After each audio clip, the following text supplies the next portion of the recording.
Online lecture is system of medicine. Concept of electrohomeopathic. Today topic the new era of electrohomeopathic enters of bioelectrical energy, bioelectricity, basic to expert, age groups of remedies part 1. Welcome participants and attendants. Definition of electrohomeopathic. ये exam से related हमने programme तैयार किया है, थोड़ा late हुआ तैयार करने में।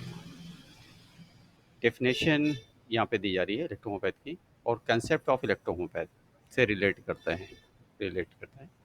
Electrohomeopathy is a natural system of medicine that use plants-based remedies, restore bioelectrical balance, purify the blood and lymph, and regulate the body's vital energy. It was founded by Count Caesar Matti in the 19th century and based on the principles of complexia currente. Complex disease required complex remedies. तो यहाँ पर जो definition है electrohomoeopathy एक natural medicine है, system of medicine है जो जिसमें प्लांट्स यूज़ किए जाते हैं, प्लांट बेस्ड यूज मेडिसिन है, रेमेडीज़ है, रीस्टोर करती है बायोलिटिकल बैलेंस को, जो हमारे बॉडी के अंदर जो बायोलिटिसिटी है उसको रीस्टोर करती है और प्योरीफाई करती है लिम्फ एंड ब्लड्स को and regulate the body vital energy, और ये हमारी बॉडी एनर्जी को रेगुलेट करती है। It was the founded by count season, इससे जो है जो इन्वर्ट किया गया, रिसर्च किया गया है, जो इसके फाउंडर हैं काउंट सीजर मैटी हैं, जिन्होंने 19th century and is the based of the principle. इन्होंने 19th सेंचुरी में अ, जो बेस्ड है इनका प्रिंसिपल्स का, वो कॉम्प्लेक्स और कॉम्प्लेक्स या क्यूरेंटर के बेस पे तैयार किया इन्होंने इस पैथी को। जो काउंट सीजर मैटी हैं, फाउंडर ऑफ इलेक्ट्रोहोम्योपैथिक हैं, उनका जो बेस्ड है प्रिंसिपल्स है कॉम्प्लेक्स, कॉम्प्लेक्स या क्यूरेंटर। कॉम्प्लेक्स का मतलब यहाँ पे आया कॉम्प्लेक्स डिजीज, मतलब एट ए टाइम आप देखते होंगे मल्टी ऑर्गन फेलियर के केसेस आते हैं, मल्टी कॉम्प्लिकेशंस पाई जाती है। तो कॉम्प्लेक्स डिजीज का है कि मिला जुला जो है पूरी बॉडी के अंदर इफेक्ट रखने वाला। अब जैसे कि एक ही डिजीज़ हमारी कई एक बॉडी के फंक्शन पे डिपेंड करती है। कभी वॉमिट आना आपका किडनी प्रॉब्लम्स की वजह से हो सकता है, कभी यूट्राइन प्रॉब्लम की वजह से हो सकता है, कभी नर्वस सिस्टम की प्रॉब्लम की वजह से होता है, कभी कार्डियक सर्कुलेटरी सिस्टम की वजह से भी हो सकता है, कभी डाइजेस्टिव सिस्टम की वजह से वो वॉमिट हो सकती है। तो ये यहाँ पर इसी चीज़ को शो किया जा रहा है, कॉम्प्लेक्स डिजीज़ जो बॉडी से मिली हुई है और वो कहीं से भी होकर आ रही है और सिम्टम एक राइज कर रही है, वो कहीं से भी हो जाती है। तो यहाँ पे इसीलिए कॉम्प्लेक्स वर्ड का लिया गया है कि पूरी बॉडी से जुड़ी हुई बीमारी जो डिजीज़ है रिक्वायर्ड कॉम्प्लेक्स रेमेडीज़, और उसके अंदर जो मेडिसिन की यूज़ किया गया है, जो ज़रूरत पड़ी है वो कॉम्प्लेक्स रेमेडीज़ की, कि एट ए टाइम हम सारे सिस्टम को कंट्रोल कर सकते हैं, उसके वाइटल पावर को कंट्रोल करें, बायोलिटिकल एनर्जी को कंट्रोल करें, उनके मेटाबॉलिज्म सिस्टम को कंट्रोल करें। तो इसलिए इलेक्ट्रोहोम्योपैथिक एक कॉम्प्लेक्स या क्यूरेंटर बेस पे काम करती है। क्यूरेंटर का मतलब कि जब कॉम्प्लेक्स डिजीज़ हो गई और कॉम्प्लेक्स रिक्वायर्ड मेडिसिन ही हो गई, तो क्यूरेंटर वहाँ पे फिर वो उसे पूरी तरीके से ठीक करती है। ठीक। की फीचर ऑफ इलेक्ट्रोहोम्योपैथिक। इलेक्ट्रोहोम्योपैथिक के की फीचर्स क्या हैं यहाँ पे देख सकते हैं। Made for spagyric extract of medicinal plant. जो इलेक्ट्रोहोम्योपैथ के जो की फीचर्स हैं उसमें ये जो मेडिसिन तैयार की जाती है वो स्पेजिक एसेंस के में तैयार की जाती है और जो प्लांट बेस पे होते हैं। ये प्लांट बेस्ड स्पेजिक एक्सट्रैक्ट होते हैं हमारी electrohomoeopathic medicine. Work on the lymphatic circulatory system, और इसका काम जो है लिम्फेटिक एंड सर्कुलेटरी सिस्टम पे काम करता है, lymph and blood circulatory system पे टोटली काम करता है। ओके, यहाँ पे ब्लड बीच में छूट गया है।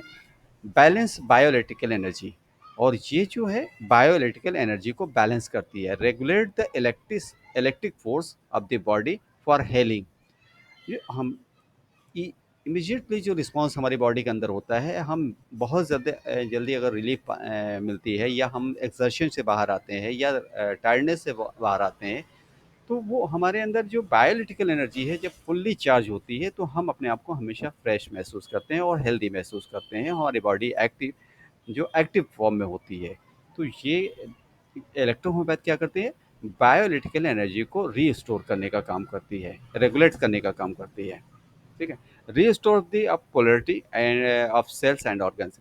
और ये जो हमारे जो सेल्स हैं उनकी पोलरिटी को, उनके ऑर्गन्स के सेल्स को ये रीस्टोर करने का काम करती है, लॉ ऑफ पोलरिटी को मेंटेन करती है, मतलब negative positive, positive to negative balance में रखने का काम करती है। तो इसे रीस्टोर करने का काम करती है। अगर वो नेगेटिव टू पॉजिटिव हो गया या पॉजिटिव टू नेगेटिव हो गया है सेल्स का फंक्शन, और सेल्स का अगर फंक्शन हुआ तो ऑर्गन भी उस इफेक्टिव होता है। तो सेल्स के फंक्शन के पोलरिटी को नॉर्मल रखती है, नेगेटिव एंड पॉजिटिव को बैलेंस में रखती है।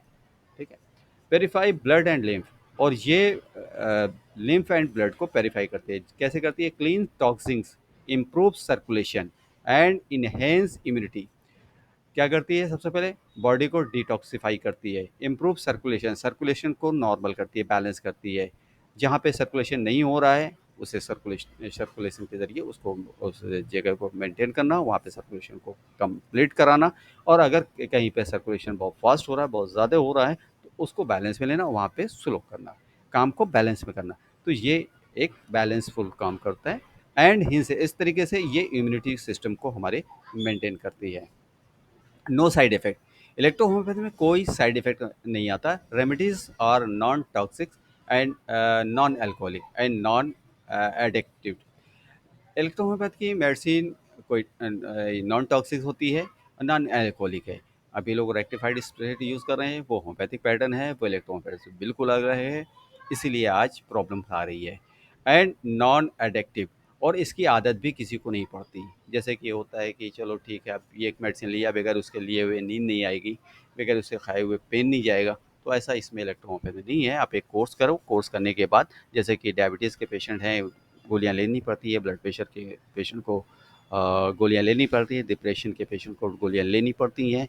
कंटिन्यू वो मेडिसिन पे रहते हैं। जैसे कि थायराइड्स के पेशेंट्स को अक्सर दूसरे जो सिस्टम ऑफ मेडिसिन है उसमें लगातार कंटिन्यू मेडिसिन लेना पड़ता है। तो एक ड्रग एडिक्शंस हो जाता है, नॉन एडिक्टिव। और इसमें लेने की बार बार आदत नहीं रहती है। एक बार आप ट्रीटमेंट देते हैं पेशेंट को और पेशेंट रिकवर हो जाता है, अच्छा हो जाता है, फिर देने की ज़रूरत नहीं। यहाँ अगर कोई कॉम्प्लिकेशन आ रही है तो उसे एक बार चेक करने की ज़रूरत है कि हमारे जो खाने-पीने और सोने, उठने, बैठने, रहने का जो तरीका है वो बहुत चेंज हो चुका है, जिसकी वजह से हो सकता है हार्मोनल जो डिस्टर्बेंस है, थायराइड की प्रॉब्लम आई है, या पैंक्रियास से इंसुलिन का सिक्रेशन है, या हमारा जो है कोलेस्ट्रॉल लेवल है, वो हमारे खाने-पीने, हमारे जो बॉडी की जो रूटीन लाइफ है उसकी वजह से फिर से इफ़ेक्टिव हो सकता है। लेकिन ये है कि एक बार ट्रीटमेंट देने के बाद हम लगातार मेडिसिन का यूज़ नहीं कराते। इलेक्ट्रोहोम्योपैथी में एक बार कंप्लीट ट्रीटमेंट होने के बाद कोई भी मेडिसिन की ज़रूरत नहीं पड़ती दोबारा लेने की। होलिस्टिक हीलिंग, और इसका होलिस्टिक हीलिंग क्या है, treat the roots of cause. इसका जो मेन जो ट्रीटमेंट करने का जो तरीका है, वो जो रूट है, कॉज है, कॉजेज के, जो डिजीज की जो जड़ें हैं उनको ठीक करते हैं। Root causes, root cause means जड़, जो बीमारी की जड़ है उसको इलाज करना होता है, नॉट जस्ट सिम्टम्स। यहाँ पे सिम्टम्स का कोई रोल नहीं होता। सिम्टम्स सिर्फ हम आइडेंटिफाई करते हैं, पेशेंट को समझने के लिए लेते हैं, सिम्टम्स को देखते हैं। लेकिन हमें जो फोकस होता है वो रूट ऑफ कॉजेस पे होता है। Work on physically, mentally and energetic. और इस मेडिसिन का काम physically, mental and energetic levels पे होता है। ठीक है, प्रिंसिपल्स ऑफ इलेक्ट्रोहोम्योपैथिक, कॉम्प्लेक्स, कॉम्प्लेक्स या curative. Complex disease need complex remedies, complex disease need complex remedies. Work and law of polarity, ये लॉ ऑफ पोलरिटी बेस पे काम करती है। Regular positive and negative energy in bodies, ये law of polarity को follow करती है। Body के जो सेल्स हैं उनके फंक्शन, उनके नेगेटिव एंड पॉजिटिव को बैलेंस करती है। ठीक है, यहाँ पे यूज़ यूनिक डाइल्यूशन सिस्टम, इसका दो यूनिक डाइल्यूशन सिस्टम है, 1:9 एंड 1:47। जो 1:9 हमारा जो है बेसिक मेडिसिन जो फार्मूलेशन है इस मैजिक बनाने का है, ये 1:9 वन क्रूड से शुरू होता है, सीडी से शुरू होता है, और D5 तक आता है। D5 बनने के बाद हम डायरेक्ट इसे अ, जैसे कि रिक्वायरमेंट है न्यूट्रिशन सप्लीमेंट्स की, बैलेंस ऑफ न्यूट्रिएंट्स की, तो वहाँ पे हम 1:9 का डोज़ देते हैं। मीन्स D5 का यूज़ करते हैं। 1:47 हम यूज़ करते हैं स्पेजिक के थर्ड, ये जो हमारे जो क्रूड फॉर्म से 1:9 से D3 तैयार होता है, D3 से 1:47 हम यूज़ करते हैं। 1:47 का यूज़ हम क्रॉनिक डिजीज़ के लिए करते हैं। 1:47 में हम नेगेटिव टू पॉजिटिव जाते हैं, सॉरी पॉजिटिव टू नेगेटिव जाते हैं। जो हमारा कंसल्टेशन जो फॉर्म होता है, जो पहला स्टेप होता है मेडिसिन का, वो पॉजिटिव होता है। जितना हम इसको तोड़ते जाते हैं, जितना 1:40 से डिवाइड होते करते जाते हैं, उतना हमारा मेडिसिन का मेडिसिनल पावर जो है नेगेटिव में चेंज होता जाता है। नेगेटिव मेडिसिन में हम इलेक्ट्रॉन्स को फॉलो करते हैं, इलेक्ट्रॉन्स को फ्री करते हैं 1:47 पे जाके। जितना हम कंसल्टेट फॉर्म में रखते हैं, वहाँ पे हमारा पॉजिट्रॉन बहुत ज़्यादा एक्टिव होता है।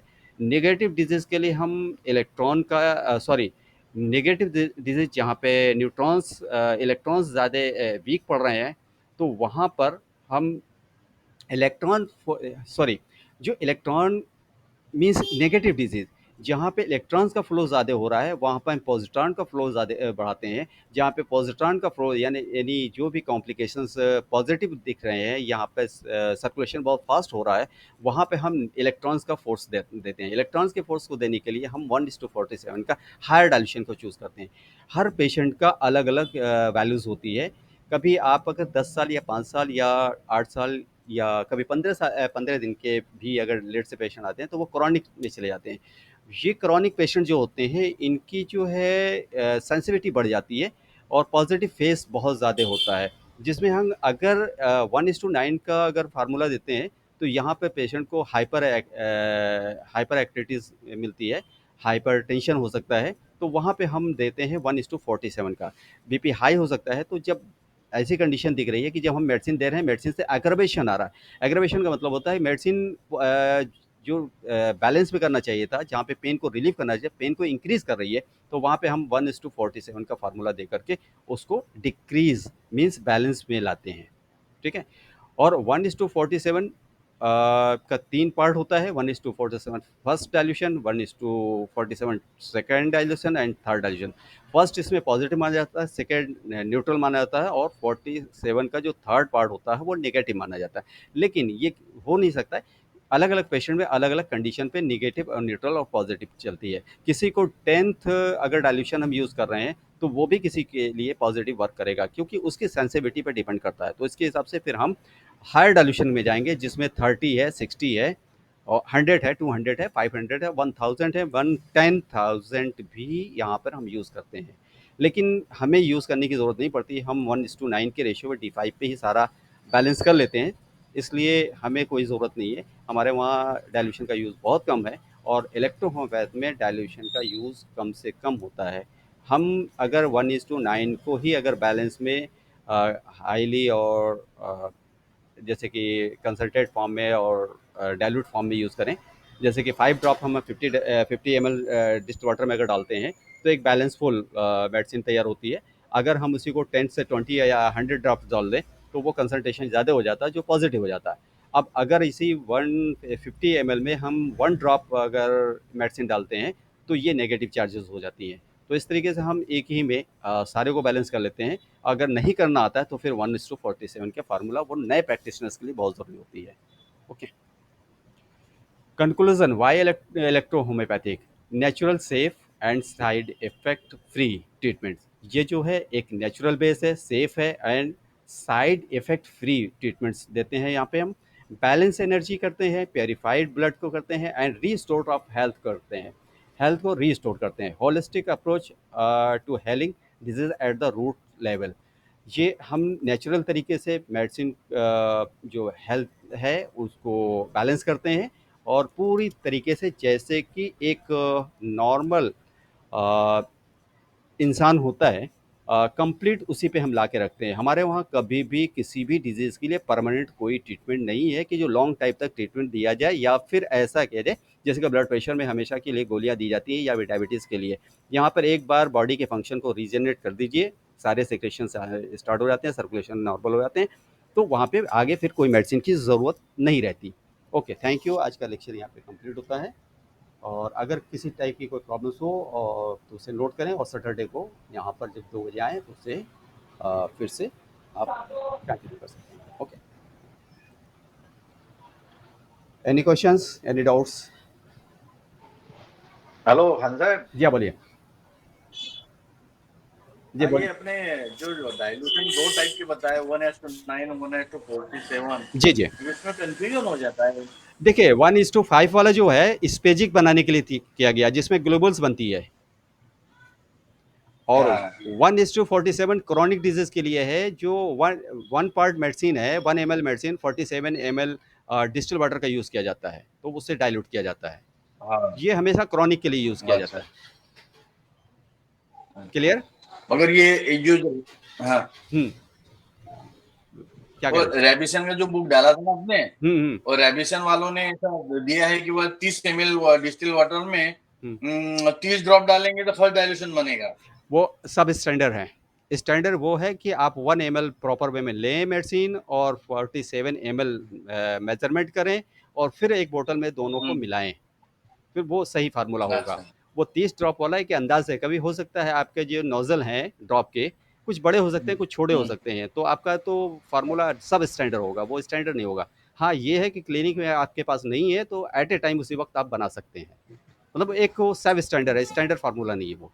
और बराबर। आज इसी वजह से जो है ये प्रॉब्लम्स आ रही है लोगों के साथ, जो प्रैक्टिस प्रॉपर वे में नहीं चल पा रही है। हाँ हाँ। ठीक। बराबर। ओके। ओके, एनी हाँ। डाउट्स? नहीं। Okay, also good night. आज थोड़ा सा लेट हुआ मुझे प्रोग्राम बनाने में, थोड़ा स्पीड भी स्लो थी ओके। नेट की, इसलिए सॉरी कहते हैं।